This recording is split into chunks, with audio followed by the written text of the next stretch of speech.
and welcome to another episode of Fikava Vet Chat. I will take you again up north to the border between Sweden and Norway. A German veterinarian has moved up there together with a Scottish partner, and she lives there right in the middle of the outdoors together with 40 huskies. So I think that makes a good theme for another episode of Fikava Vet Chat. So hello and welcome, Annette Kriller. Hello. Hello, Annette. Thank you very much for having me. Thank you for joining me. So how's the weather at the moment up in the north? Absolutely beautiful. We still have blue skies, sun shining, and that's a rare sight this summer. Yes, and sun shining. I mean, time of recording at the moment, 8:10, end of August. Sort of, yeah, we are still a little bit on the good side of this. Fortunately. Yeah. But I'm sitting at the moment, as we said, I'm sitting in Tromsø at the moment, and I find it absolutely dramatic, sort of how quick the season is changing in this part of the world now. Yep. I mean, you have that in spring as well. So this nature sort of, I think, exploding around you, sort of going from winter directly into summer. Yes. Not losing any time. Yes. Yeah, that's absolutely right. Yeah. Fall, we have a short fall, but almost no spring. The spring that I'm used from Germany just doesn't exist here. It's not a beautiful time. It's called breakup. It's muddy, wet, slippery, icy, horrible. Yeah, and you really wait for the low temperatures, I think. You want to have low temperatures, and snow with a reflection of the light. I think it makes a difference. Summer's fine just now. I'm fine with summer just now. Good. I'm talking too much. I want to hear more about you. So how did this all come about? Sort of how did that happen that you moved? I mean, I understand you studied in Germany and then you moved directly to Sweden, or how did that all come about? I didn't only study in Germany. I studied in Germany and France, and so I studied in Munich. Do you want the long story? Yes. That sounds. I have to admit, and I love these stories because I mean, there are so many vets that they come from one village, they go to vet school, then they return to the village, and then they sit there for 40 years or so and work as veterinarians.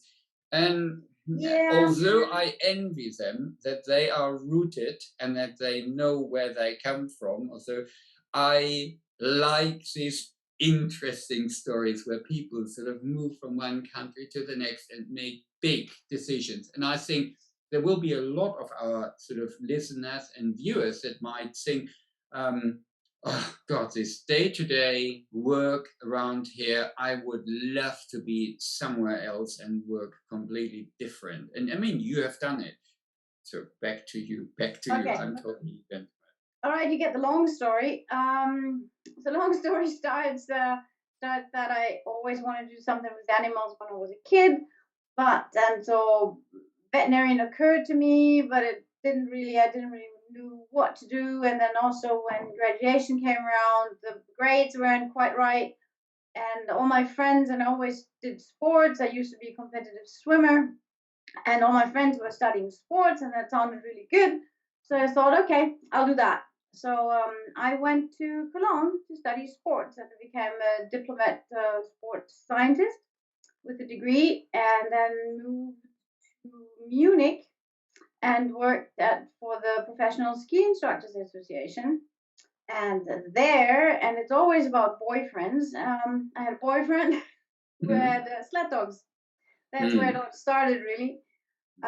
So I went with him as a dog handler and got into the world of sled dogs, and I heard the talk, and I learned that mushers, the dog drivers, they always do what the other musher does, and there's not that much science around, and just graduating from a sports science and training and all of that. Oh, there's more that can be done there. and also the job was okay for 2 years, but then it wasn't very exciting anymore, and I thought, that would be cool to be a vet for sled dogs. So I went back to my initial dream, and I said, okay, I'll do it. I applied for a place, and that was easy because it was a second study, and you had to have a reason why, and I explained why, and all. So I got a place right away in Munich, and started to become a vet. But since I wanted to do sled dogs specifically, there was this one guy, a professor, Dominique Grandjean, in Paris, France. He's the renowned guy in Europe who does studies, research, and has been involved in the sled dog sport since a long time. And I said, okay, I want to learn with him. So I applied for an exchange program, and then before last year, I went there for a whole year. And with him, I owe him a lot because he then took me to races.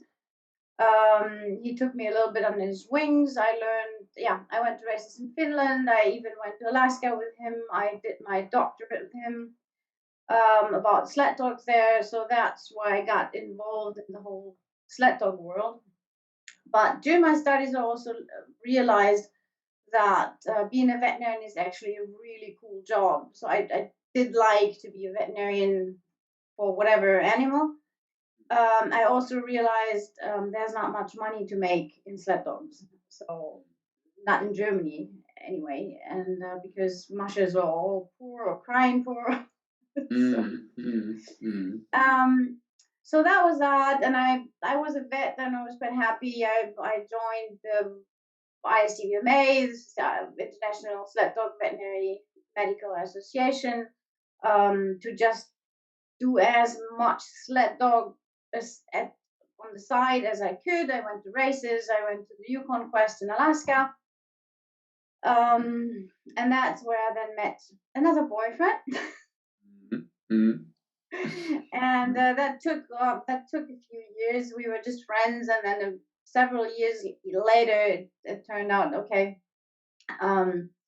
We came together actually, and he made the big decision to say, okay, I'm gonna leave Alaska, and I would go to Germany because it's very difficult for me to work in the States. You have to redo the exam, and so you have to jump to several hoops. I tried that once actually, but it's a big deal, and it was not very likely. And I told him, okay, we can go wherever you want, but I do want to work as a vet.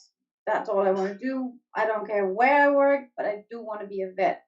So he came to Germany. That quickly turned out wasn't quite the right place for him. So we then together made the decision, okay, we need to go somewhere else. Alaska is too far because I'm an only child. My parents needed somebody closer. So Scandinavia it was. We kind of narrowed it down to the place where we now.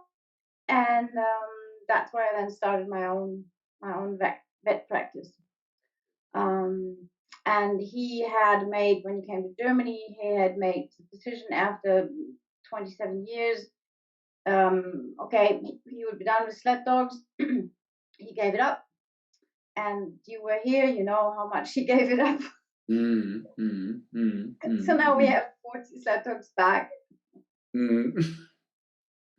Right. That's how we ended up here. That's the long story short. Yes, yeah. But I mean, I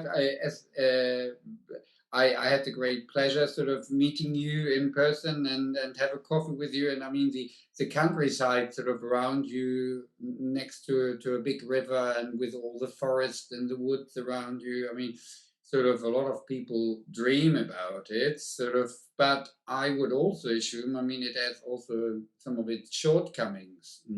So I mean, running a veterinary practice where you are, how does it work with supplies, medical supplies, equipment, and things like that? Do you have good access to all that? Does that work okay?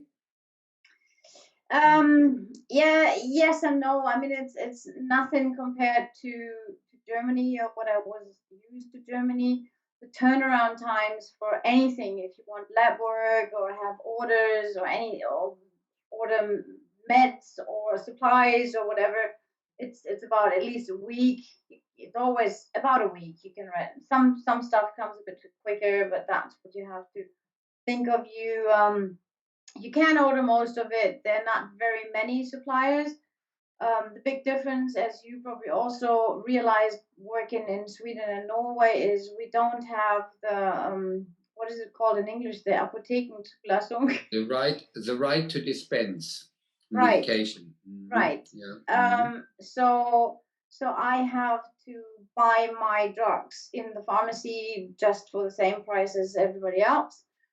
So I only really store what I need to give people as an emergency for weekends, and then they get a prescription and pick it up themselves in the pharmacy. I mean, difference is the injectable drugs. You can keep injectable drugs, but when it comes to tablets, creams, drops, things like that, they need prescriptions for everything. Yeah. I mean, Scandinavian countries, especially Sweden, have a fantastic track record when it comes to the reduction of the use of antimicrobials. I mean, if you compare that to a lot of other European countries, they are really fantastic.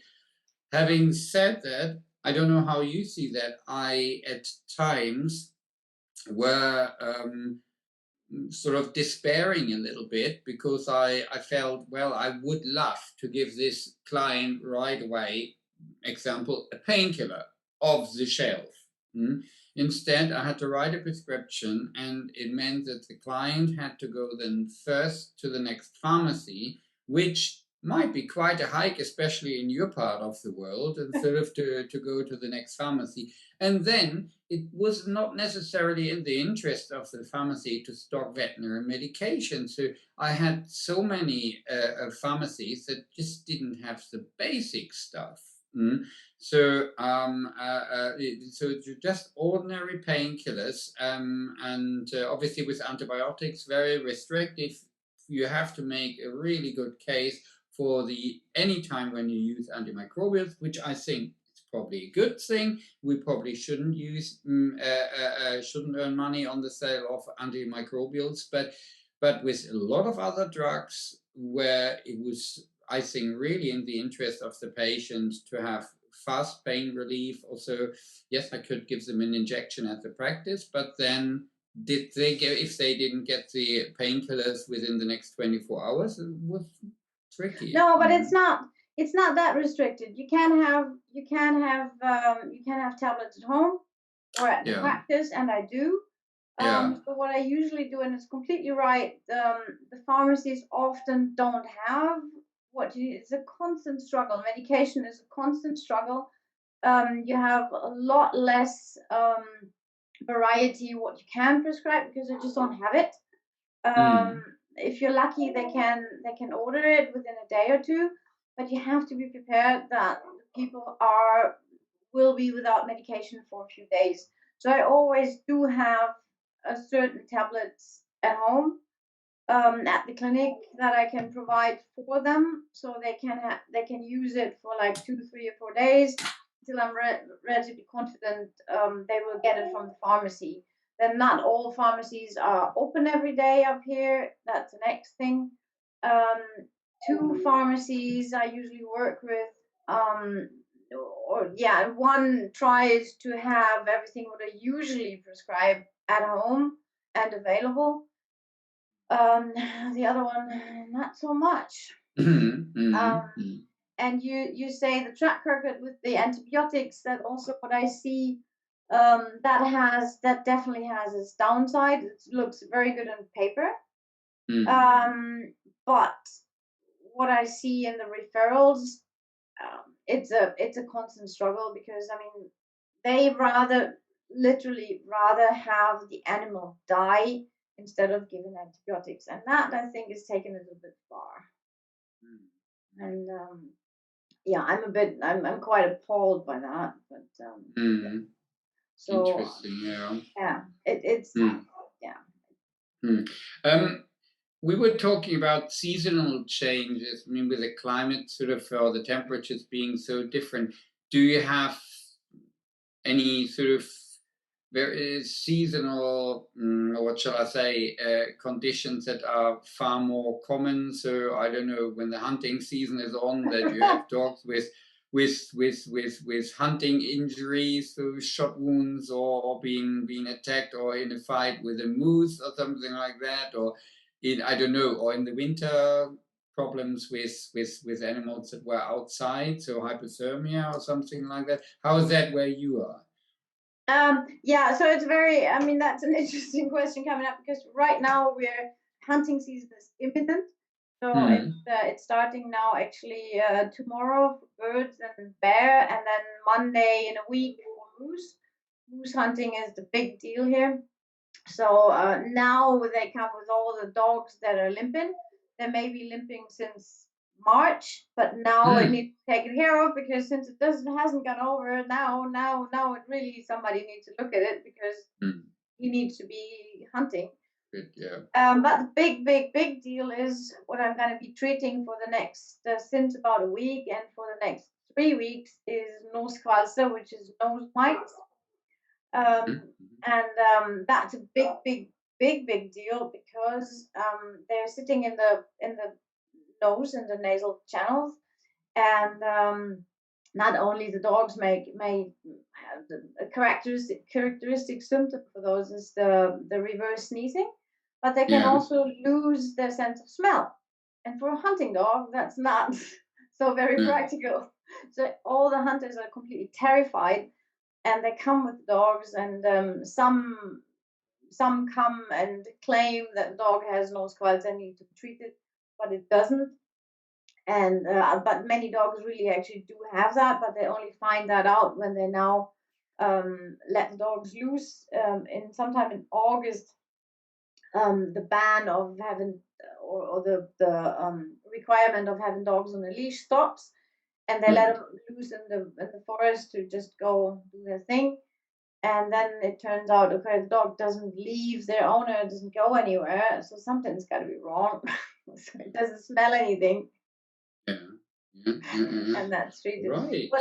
What's also treated, what I find super interesting, is people come very often with the complaint that the dog doesn't bark.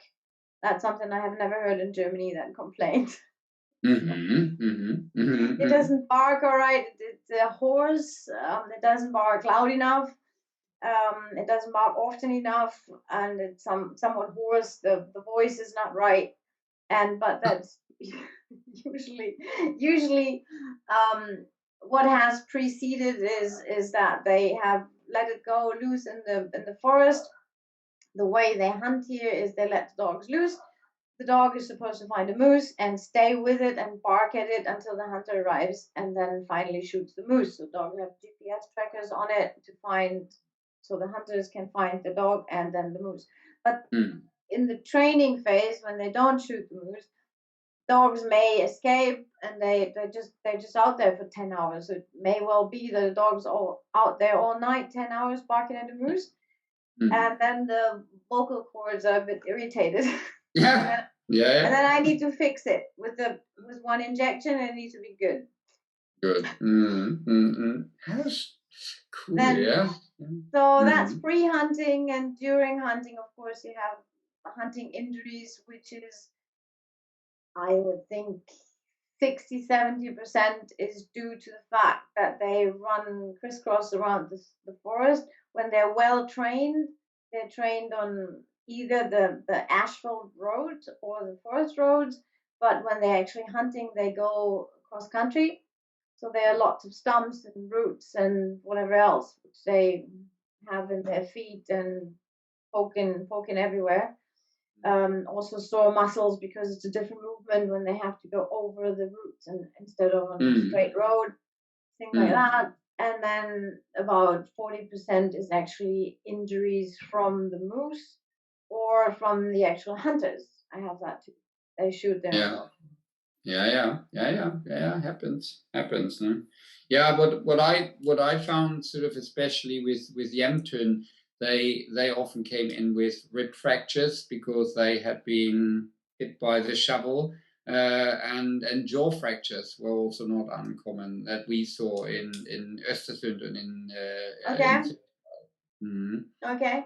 I had a few of those there. But then, I mean, on the good side is you get these canine athletes in which injuries. So there are often fairly young dogs that had obviously sort of an injury, but then they, from a cardiovascular point of view, you can't get a better patient. So even if you have to do intrathoracic surgery or so, then you have a patient with hardly any other pre-existing conditions that's also really fit. So obviously, from an anesthetic point of view, that's the patient you want to have if you have one of these traumatic injuries, not a 12 or 14-year-old pet dog that is obese or something like that. Yeah, unfortunately, not all. That's more true for the sled dogs. The sled dogs in general are all trained to some extent. The hunting dogs, not all. There are some serious hunters and breeders that really religiously get out with the dogs and go out on the bike and really train them so they're really fit. But you also have the hunters that the dog is a bit more of a pet dog. It sits in the cage or at home most of the summer, getting fat, is completely untrained, and then gets loose in the woods. We have that too.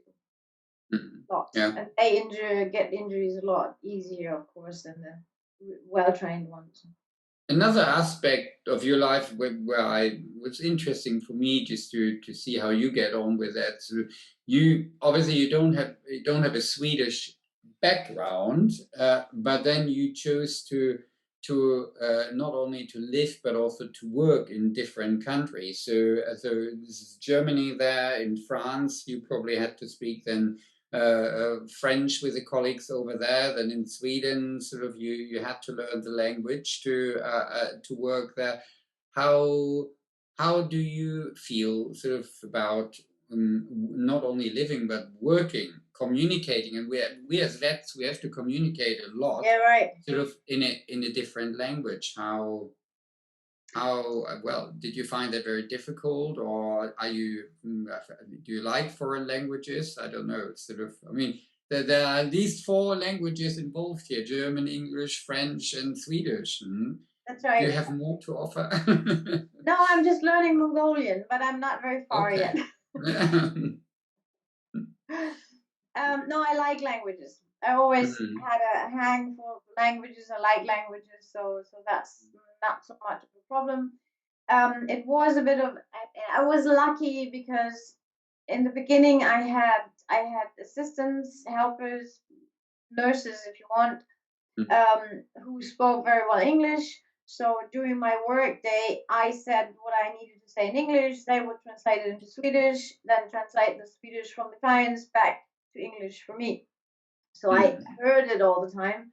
So the veterinary English, the veterinary Swedish came relatively quickly, but it was also interesting that up here the young people leave more and more the area. So you have a lot to do with older people, older dog owners, and they, even if they do speak a bit of English, they really don't like it. So I see in the beginning it was a bit of a struggle because when they called and it became like emergencies too, and it became apparent that I couldn't understand them, that they needed to speak English, then they were very reluctant and sometimes chose to try to go somewhere else. So, but that got over relatively quickly. So for me, but on a different track, it was really difficult in the beginning because I've never had in my own practice in Germany, so I had no experience how to run my own practice. And I didn't speak the language. And then I started my own practice here, and I didn't know where to order what. So pretty brave. Anybody to. Well, I didn't know who to ask. So that was a bit of a struggle. I have to admit that. Yeah. Wow. Yeah, but so brave. I mean, I did sort of a similar thing with the UK. But before I opened my own place, I had worked a few years as an assistant, and I had already sort of started networking and knew who the main wholesalers were, the main suppliers of equipment and drugs. And so when I opened my clinic, I could strike also very good deals with them because they knew me already in advance. Oh, that's so that good. was help. Mm-hmm. Yeah.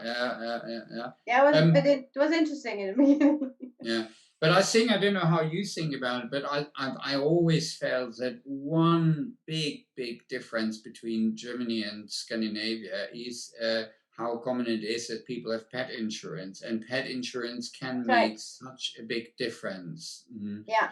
So, and I think this is something where Germany at least sort of has to catch up. I mean, I had that in the UK as well. A lot of dogs are insured, and then you can focus on the clinical issues. You don't have to worry too much about the cost involved here.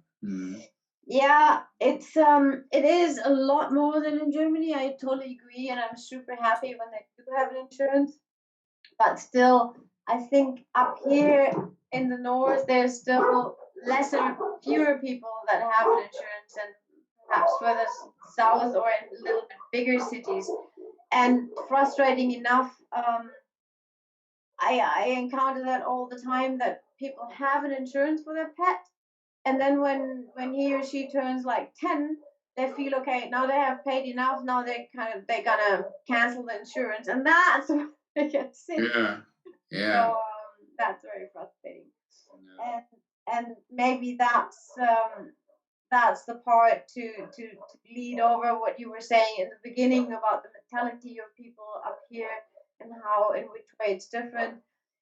I do have to struggle a lot with people still that see their animal as it needs to be functioning, and if it doesn't function, it needs to be taken away.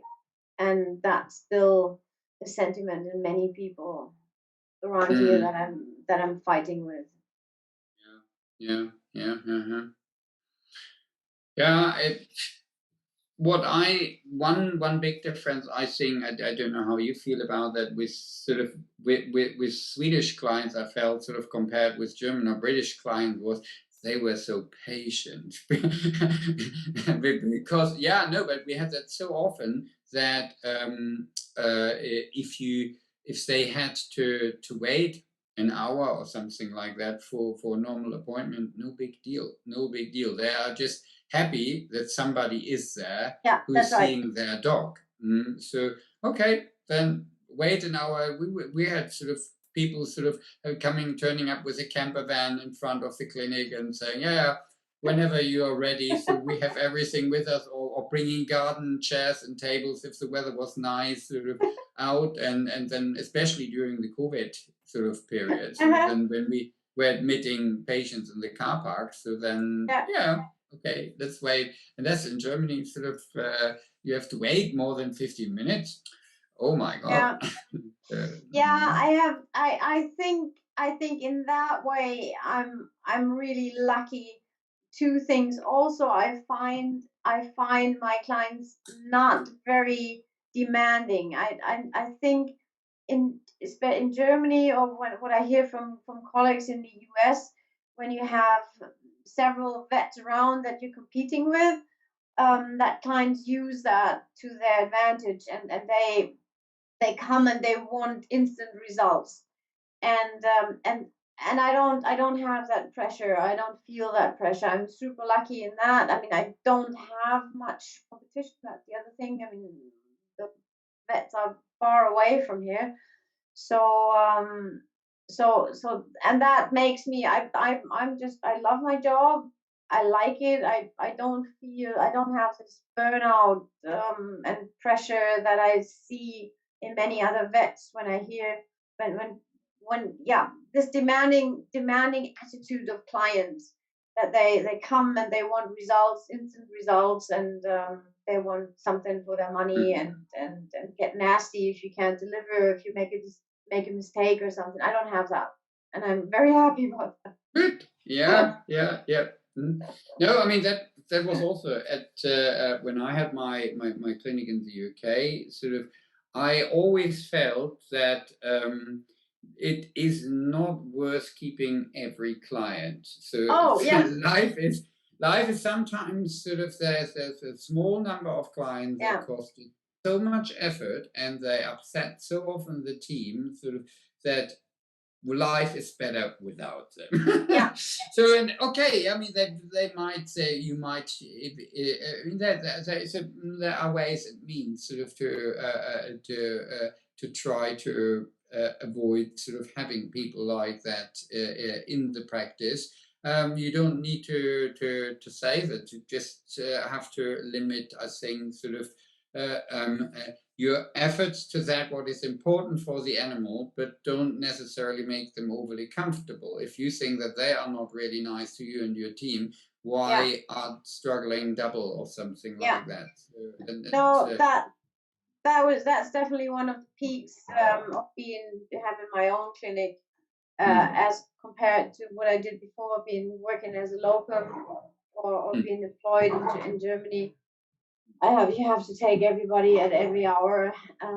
But yeah, no, that's definitely an advantage. And here it's mostly people.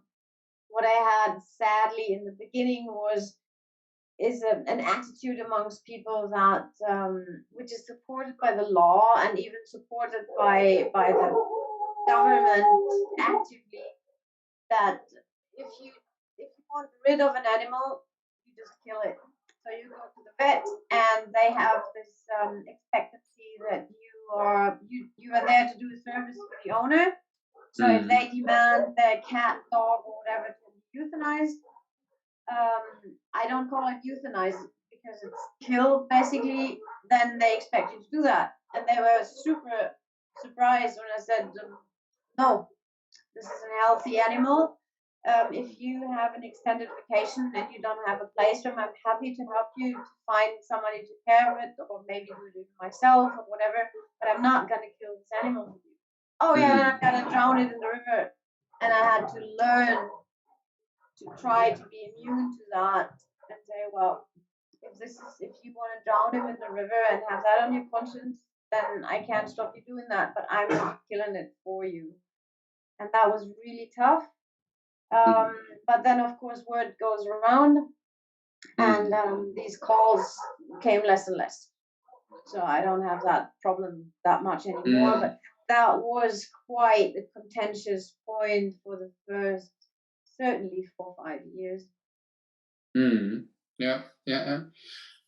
Let's talk a little bit about huskies. So, if the husky as a patient, I mean, it is so that we all sort of see in general practice huskies. They are not necessarily sort of the most popular dogs, I think, especially if they are in an urban environment. And I think especially the behaviorists often have sort of a fair number of huskies in their clientele, which I think is to 99% probably down to the way these dogs are kept. But how is a husky as a patient if you see a lot of them? And I don't know, sort of how obviously, well, you will not say it's a terrible patient, but I don't know, sort of, is a husky sometimes misunderstood, or is it actually a very good, or is it, I mean, what we have here is a dog that would possibly make both. I don't know, we're not only a working dog, but also a pet. I don't know. Right. So what's your take on that? I don't know. I think I have nothing negative to say again actually about huskies as patients, because I don't recall ever having seen an aggressive husky. It's super rare. I don't recall in the past years. Some are a bit more shy than others, but they're all very compliant. They're super friendly. They're easy as patients. I have a ruckus going on here with this plane. I don't know. No, I mean it's And that struck me. I mean, when I was at your place or when I visit other places with huskies, they're all super chilled, and yeah, yeah. There's not much of it. They have occasionally here or there an argument, but then that is sorted out, and it's clear who is boss and who is maybe not boss, and then they are good. Then they are good. Sort of They are food might be an issue, possibly. So if they're hungry, I don't know. So no, they are no. It's more food could be with ours. It's not. mm, It's more the more common reason for fights is bitches and heat. mm, That's the most common reasons why they get into fight. They may well get into a fight with one another, but no, not ever aggressive towards humans. That's completely unlikely husky to be mm, aggressive towards humans. The only mm, problem could be that these are very tough. The ones I have to deal with, or I deal with, are very well trained dogs, and they are very, very stoic. So if they're lame, you have a really hard time to find out where they're lame, because they just stand there and let you do whatever you want without mm, mm, flinching, without yeah, stopping. They let you move everything and don't say a word, and then they limp away on three legs. I mean, that mm. can be very frustrating. Yeah, yeah, yeah. And I mean, by the look of it, we had the coffee in your kitchen, and I think you had sort of 5 or 6 or even more dogs Mm, sort of in the mm. kitchen. I I thought, well, they're very social dogs. So I mean, they it's probably not. They don't make bad pets. It's just so you need to know to entertain them as well. I think so. They, I think, demand a lot of exercise, I would assume. I don't Or know. I think huskies have a bad rap. I mean, you do have to differentiate between the purebred dogs, like the Siberian huskies. They're a bit more difficult. They're in the sense that are a bit louder. They like to bark and howl a bit more. They tend to run away a bit more easy. The Alaskan Husky, which technically is a mixed breed, which is mostly used as a sled dog, they are a lot more socialized to the human. They don't have this runaway tendency so much. But they all make good pets. I mean, I had before coming here, I had an Alaskan Husky, and they are super chilled. I mean, if I compare it to like these hunting dogs, if you have uh, these what is it called in English, like stövare, like yeah, those guys, they want constantly, or even Malino. We have Malinos here. They want they want some attention. They want something to do. They want a job. The husky, if there's no running, then they lay somewhere and chill. So they're yeah, really cool as pets. So it's not a yeah. problem. They, they Mm, they should have. I think for a husky, it's more important to be in a pack that can be with their people or mm, with other dogs, or yeah. both. Yeah, ideally both. So But really, the social interaction is yes, important then. yes, yes, that's the most Mm. important. I Yeah. think I think if you have a husky as a single dog and leave him on his own a lot, that one is probably gonna go completely stir crazy. Yeah. What are typical cases that you see with the huskies? I would assume it's mainly sort of musculoskeletal injuries, things like that. Yeah. I think from a cardiovascular point of view, I think there's not much work there with a husky. A husky with I don't know, with cardiomyopathy or something like that, probably not that common, or endocrinological disorders or something like that. Yeah. Endocrinologically, you have hypothyrosis is a big deal. So you have lots of Mm, those. That's a rather common problem yeah, with huskies.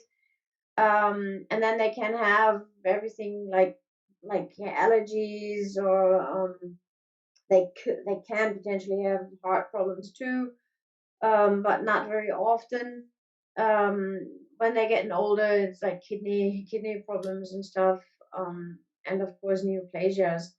And otherwise, it's mostly musculoskeletal problems or like any kind of fights or bite injuries or injuries occurred while training. That's mostly it. Yeah, yeah.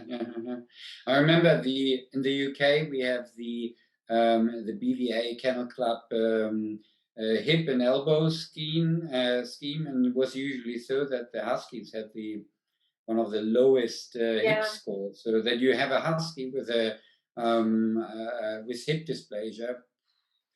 Very rare, not very often. And the interesting thing is, I mean, from the build, there's not so much difference between German Shepherd and the Husky, and yet there is. If you look closer at things like the elbow joint or the hip joint, huge difference in these dogs that have similar size, sort of, and a comparable build. But then technically, I mean, especially the dogs I'm looking at here, I mean, there are not very many people who have huskies here purely as pet dogs. If people have huskies here, then they usually do something with them. They go, if it's only one or two, they go skiing, they do some sports, and they have them because of that, because they know, okay, this one, he's gonna pull me, and I'm gonna have some fun in the winter. And 90% of the dogs I have here, they are sled dogs in some form or another. So that's not a problem. But also the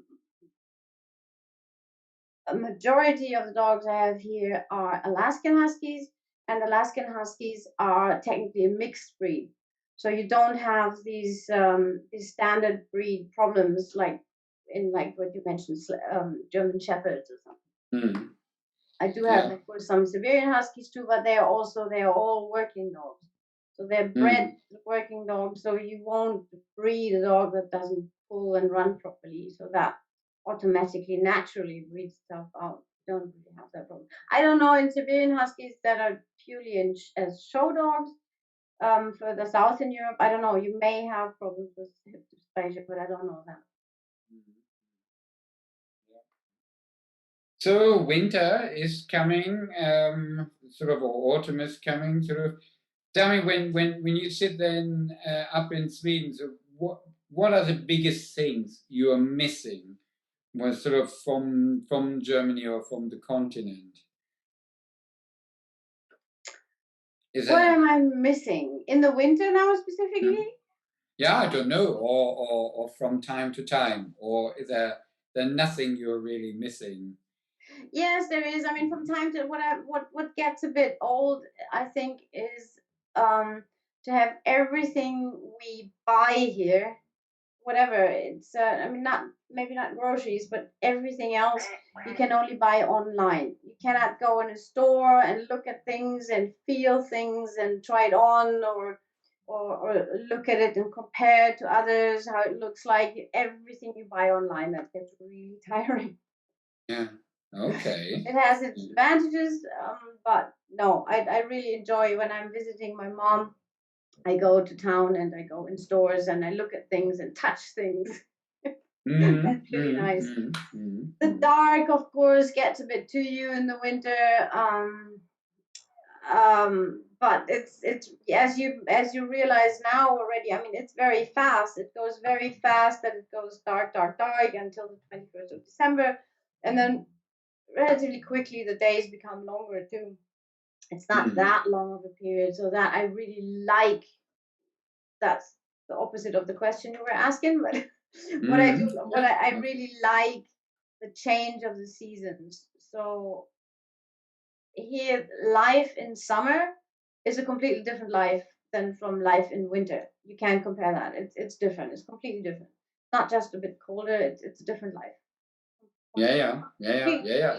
No, and as soon as the weather is good, people are outside. They make the most of sort of good weather, and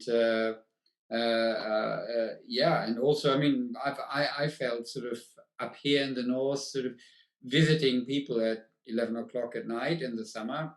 no big deal. Yeah, that's a normal thing.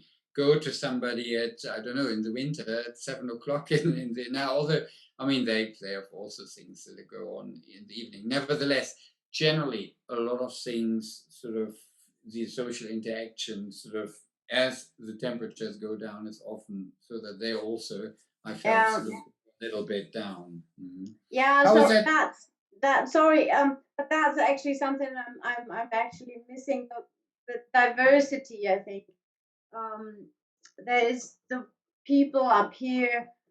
There's not very much diversity, so the interests are mainly fishing and hunting, and that's the extent of it. And the Swede in general is not a very social person, and that's even more here in the north.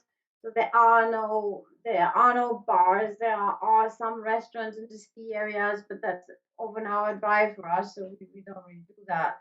But then also, to be fair, I wouldn't really know what to talk about to the typical northern Swede here. It's nice, it's a bit of a small talk, but there's not so many common interests. We think, oh, this is a fascinating person. Look what he or she has done, and the travel and the art or the sculptures or the whatever they do. There's not much there, and that's a bit of a shame. Yeah, so you have to rely on yourself and be happy in the nature with your animals. Yeah, and if necessary, take a break if you can. Right. So exactly. Go travel, and get that somewhere else. Yeah. Yeah. What do you do when you're traveling? Can you shut your practice down for a few days, or do you have somebody to look after the practice then, or how does that work? It depends. I do like the problem is with our own dogs. So my partner and I we always do vacations separately from one another. The dogs are a bigger liability than the practice, actually. Yes, right. Yeah. So technically, I can shut the practice down. I say, okay, I'm not there. You can call the other vets in the area, which is a very wide, very wide area.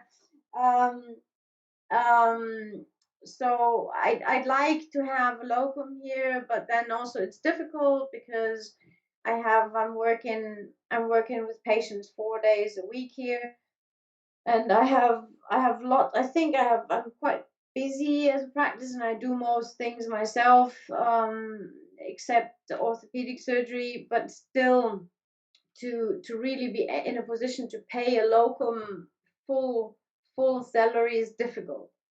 So and economically, I don't know if mostly not worthwhile, but it's also very difficult to find a locum because there's so many things he or she also needs to know when working here. Because right now I have help, I have an assistant, but she is like so many others. She just told me 2 days ago that she's gonna move with her boyfriend in the middle of October, because as she found out, there's nothing there for young people. So they move, and nobody wants to move here, and so it's so finding people to work here is really a struggle. It's very, very difficult. Yeah, well, maybe somebody is listening to this podcast or somebody is watching this YouTube video, then I'm sure they can get in touch with you. That would be fantastic. Yes, we're always looking for help. That's good. Annette, thank you very much for this Fikava Vet Chat. If anyone would like to comment on this program or would like to send us ideas for other Fikava Vet Chats, please email us on vetchat@fikava.org or contact us via our social media outlets, so on Facebook or Instagram or on LinkedIn. So I hope that I will see you again at another episode of Fikava Vet Chat, and let's wait and see where we will be then. Take care.